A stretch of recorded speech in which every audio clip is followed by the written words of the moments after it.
بسم اللہ الرحمن الرحیم۔ شروع کرتا ہوں اللہ رب ذوالجلال کے پاک نام سے جو بڑا مہربان نہایت رحم والا ہے۔ وہ اللہ جو تمام دنیا کے انسانوں کے حالوں کو جانتا ہے۔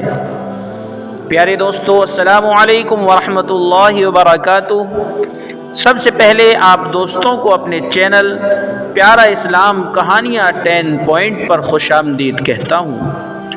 آپ سب کا استقبال کرتا ہوں اور امید کرتا ہوں کہ آپ اور آپ کے پیارے خیریت سے ہوں گے۔ دوستو، آج ہم آپ کو سنائیں گے بنی اسرائیل کے ایک ایسے شخص کا واقعہ کہ جس کے قرضے کو اللہ تبارک و تعالی نے سمندر کے ذریعے سے ادا کرا دیا۔ واقعہ بڑا تعجب خیز ہے اور حیرت انگیز بھی ہے کہ بھلا سمندر، وہ پانی سمندر کا کس طرح کسی کے قرضے کو ادا کر سکتا ہے۔ دوستو، اس واقعے کو جناب نبی کریم صلی اللہ علیہ وسلم نے 7 مرتبہ بیان فرمایا صحابہ کے سامنے الگ الگ انداز سے، اور اس واقعے کو بخاری شریف کے اندر بھی 7 ہی جگہ پر لکھا ہوا ہے۔ تو آئیے اس واقعے کو آپ حضرات کے سامنے پیش کرتے ہیں۔ واقعہ یوں ہے کہ امانت کی ادائیگی کس طرح کی جاتی ہے جب انسان امانت کے ادا کرنے کا عہد کر لیتا ہے اور اللہ سے امید لگا لیتا ہے کہ کسی کی امانت مجھے اللہ کے حکم سے ادا کرنی ہے، تو اللہ تبارک و تعالی اس کے لیے آسانیاں پیدا فرما دیتا ہے۔ اس کے متعلق بڑا عبرتناک واقعہ جو بنی اسرائیل کے ایک شخص کا ہے وہ یوں ہے کہ حضور اکرم صلی اللہ علیہ وسلم نے حضرات صحابہ کے سامنے بنی اسرائیل کے ایک شخص کے اس واقعے کو بڑے اہتمام سے ذکر فرمایا۔ بنی اسرائیل کا ایک شخص 1000 دینار کا ضرورت مند تھا۔ وہ سمندر پار کر کے دوسرے علاقے میں کسی صاحب حیثیت آدمی کے پاس پہنچا، اس سے جا کر 1000 دینار کا قرض مانگا۔ صاحب مال نے کہا، میں آپ کو پیسہ دے سکتا ہوں، لیکن گواہ کون ہے؟ آپ گواہ لائیے۔ اس شخص نے کہا، کفا باللہ شہیدا، میرے اور آپ کے درمیان میں اللہ ہی گواہ کافی ہے۔ تو صاحب مال نے کہا کہ بھائی پھر کفیل اور ذمہ دار لاؤ، تاکہ اگر آپ نے ادا نہیں کیا تو میں آپ کے کفیل سے وصول کر لوں گا۔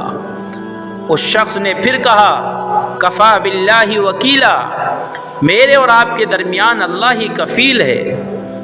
صاحب مال نے کہا کہ یہ بات تو سچ کہہ رہا ہے، لہذا ایک مدت متعین پر اس نے 1000 دینار اس کے حوالے کر دیے کہ جب مدت پوری ہو جائے گی تو آپ ہمارا قرضہ ادا کر دیں گے۔ اس شخص نے کہا کہ ٹھیک ہے۔ پھر یہ شخص 1000 دینار قرض لے کر سمندر پار کر کے اپنے گھر پہنچ گیا اور اسے اپنی ضرورتیں پوری کرنے لگا۔ جب قرض کی مدت پوری ہو گئی تو وہ شخص قرض ادا کرنے کے لیے 1000 دینار لے کر قرض خواہ کے یہاں پہنچنے کے لیے روانہ ہو گیا۔ سمندر کے پاس پہنچ کر کشتیاں تلاش کرنے لگا، لیکن کوئی بھی کشتی نہ ملی۔ اسے سخت خدشہ محسوس ہونے لگا کہ خدا نخواستہ قرض ادا کرنے سے پہلے مدت پوری نہ ہو جائے۔ سمندر کے کنارے پر مارا پھرنے لگا، کسی طرح کوئی سواری نہ ملی۔ آخرکار مجبور ہو کر ایک لکڑی میں سوراخ کیا اور اس سوراخ کے اندر 1000 دینار اور ایک پرچی رکھی۔ پرچی کے اندر اس نے لکھا، اے سمندر، میرا قرضہ ادا کرنے میں تو ہی حائل ہو رہا ہے، لہذا میں اپنا قرضہ تیرے حوالے کرتا ہوں، اب تو ہی ذمہ دار ہے۔ چنانچہ لکڑی کے سوراخ میں یہ پرچی اور 1000 دینار رکھ کر سوراخ بند کر دیا۔ اس کے بعد اس لکڑی کو اس نے سمندر میں یہ کہہ کر بہا دیا کہ لے اب تو ہی ذمہ دار ہے، اور اللہ سے دعا کی، اے اللہ میرے قرضے کے ادا کرنے میں یہی سمندر حائل ہے، میں تجھے گواہ بناتا ہوں اور تو ہی گواہ ہے اور تو ہی کفیل ہے۔ جب قرض کی مدت پوری ہونے لگی تو وہ شخص قرضدار کے پاس پہنچنے کے لیے سمندر کے کنارے پر پہنچا تو اسے بھی کوئی سواری نہ ملی۔ اتفاق سے اس کے سامنے سمندر میں ایک لکڑی بہتی ہوئی آئی۔ جب وہ لکڑی سمندر کے بالکل کنارے پر آ گئی تو اس نے اس ارادے سے اس لکڑی کو اٹھا لیا کہ گھر میں عورتیں کھانا پکانے میں ایندھن کے کام میں لے لیں گی۔ گھر لے جا کر چیرا تو اس کو 1000 دینار اور وہ پرچی ملی۔ اب اس قرض خواہ کے اوپر جو کچھ عبرت ہونی تھی ہوئی۔ قرض دار نے بعد میں پھر اپنے طور پر جب انتظام ہو گیا تو 1000 دینار یہ سوچ کر کہ شاید میری وہ لکڑی اس تک نہ پہنچی ہو، اس لیے قرض خواہ کے سامنے پیش کرنے کے لیے 1000 دینار لے کر چلا۔ تو اس قرض خواہ نے کہا کہ آپ کا قرض مجھے تو وصول ہو چکا ہے اور آپ کی پرچی بھی مل گئی ہے۔